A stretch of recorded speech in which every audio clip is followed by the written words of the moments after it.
I'm really sorry that I have to burst your precious little bubble, but not all the people that follow you are good people. Or for a matter of fact, not all of them are real people. What? Hold the phone.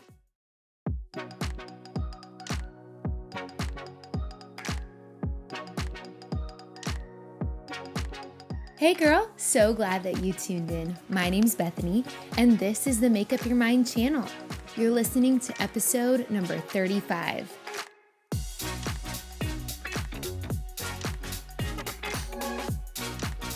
Whether you're actually putting on your makeup, maybe you don't wear makeup and you're just throwing your hair up in a bun today. Maybe you're getting ready for work or for school, at home, or in person. Wherever life finds you today, I hope that you know that there are people in the world that are for you, that are cheering you on to succeed. Today, I hope that I get to be one of those people, standing as a cheerleader on the sideline of your life, reminding you and helping you all day long to make up your mind about the small things that add up to huge things later on. Girl, I am so excited because we've been in a series on social media over the past several weeks. We've been talking about topics ranging from highlight reel to cancel culture, and I even interviewed my friend who is an influencer, Brittany Fry. And today's episode is titled Catfishing. So let's get to it. Okay, girl, so today's topic is really big. I don't even think that we're gonna have time to talk about makeup because I'm not even gonna get to scratch the surface of this topic, catfishing. Has this ever happened to you? Do you even know what catfishing is? Some of you may, some of you might not. I come from like an older generation as far as social media goes, and I actually just made my Instagram page public like maybe a year ago. The people that I followed and the people that follow me up until about a year ago, I knew every single one of them. Like I knew them in person as a real human being. I know there are so many of you out there that have tons of followers. Like you might not even know who really is following you. Is there anybody out there that feels like they can relate to that? If that's you, just raise your hand in the privacy of your own home, wherever you are. Okay, but whether you already know about catfishing or maybe you don't, I'm really sorry that I have to burst your precious little bubble, but not all the people that follow you are good people. Or for a matter of fact, not all of them are real people. What? Hold the phone, right? Have you ever gotten a weird ad from someone in your private DMs before? Like for something random, or maybe a job offer, or like, hey, you want to collaborate with me? I get those all the time. But you guys, I have also gotten worse in my DMs. I've gotten random dudes just saying like one word, hey, so sketchy. I've also gotten random photos from people, sketchy. Do you know what I do with those? Instantly, before we even get down the path of catfishing and what that looks like, instantly, before you do anything, delete, block. Random dudes just saying, hey, yeah, not good. We could go so many directions with this episode, but for now, we're going to focus in on catfishing. Catfishing is basically the process of luring you or whoever is being catfished into some kind of a relationship with the catfisher via a fake online profile that they have created of themselves. Catfishing is essentially the catfisher luring you, the catfishee, I guess that's what we'll call you, into some kind of a relationship that is created via a fake online persona that the catfisher has made to make you believe they're this beautiful person. Some reasons that catfishing we think exists. Okay, these are not all the reasons, but they are some of the reasons. Maybe the catfisher is dealing with loneliness, maybe depression or anxiety. Maybe they struggle with social connection. Catfishing is not the way to go about fixing that problem. I know we're all having a bit of a time being socially interacting with each other after this crazy past year. Maybe the catfisher could be dissatisfied with their own personal appearance, so they feel that they have to put on another persona in order to get attention. A lot of the places that I researched this said that they may be exploring their sexuality, and so they're pretending to be another person in order to do so. It can also be targeted harassment or targeted revenge based off of social circumstances. And lastly, it can even be the beginning of sex trafficking. Okay, so, whoa, those are all pretty bad reasons. Like, I don't think there is a single good reason for catfishing to be a thing on there. Okay, but so here's the thing.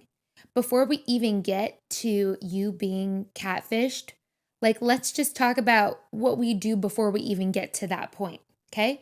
I'm just going to give you a tool. And Brittany talked about this a couple weeks ago in the episode where I interviewed her. It's called the delete block. Delete block. Any messages that you get from an unknown man or an unknown woman, especially when they just start with, hey, delete block. You don't owe them anything. I love that Brittany said that. I think sometimes we think that we have to strike up conversation because we start to feel bad for the other person or bad that we left them on red. No, you don't owe them anything. Your safety is a top priority. So just delete, block. You don't need to acknowledge it. Okay, and if for some reason you do get into a conversation with a person like this, which again, I do not recommend, here are some things that you can look out for to know if you are being catfished. One, those people will usually never FaceTime or Zoom with you because they don't want to reveal their identity. Two, they won't ever want to meet up with you, again, because they don't want to reveal their identity. Three, usually their social media profile won't have very many photos. Four, they will pretty much always flatter you right off the bat. And flattery, let's just be honest, it feels good. Most of us girls, we walk around not believing the best about ourselves. We've had many talks about this. And so the flattery feels good. Oh, you're so beautiful. Oh, you're so sexy. Oh, you have, such nice facial features. I don't know what they'll say. I mean, it's just flattery. A lot of the time, they'll even start with super sensual, sexual messages as well. And this is why people get trapped into continuing the conversation, continuing the relationship with these people. Because we all know that we're craving that attention. We're craving that love and the desire to be flattered, to be loved, to be known, to be seen. Okay, number 5. Sometimes they will ask you for money. I mean, it should be a huge red flag if they ask you for a credit card number, if they ask you for cash, if they tell you some sob story about how they're in a financial crisis and they just need your help. And if you help them, you'll just be the savior of their world.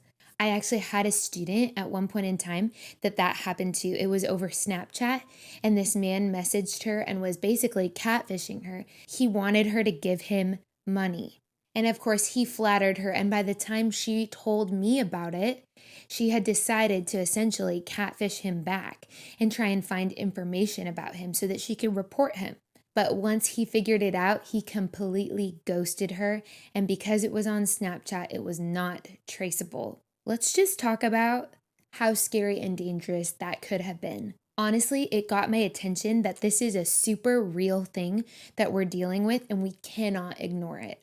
Number 6, I'm running out of fingers. Usually a catfisher will want you to send them nude photos, and they'll do this because they want to use it as blackmail later on. Okay, and side note, we've talked about this. Do not send anyone nude photos. Just don't. It is not going to satisfy anything. I know that you feel flattered that someone wants to think that you're beautiful, but no. In fact, sending nude photos is going to wreck your relationship later on. I don't care if you even think you are going to marry the person. Just don't.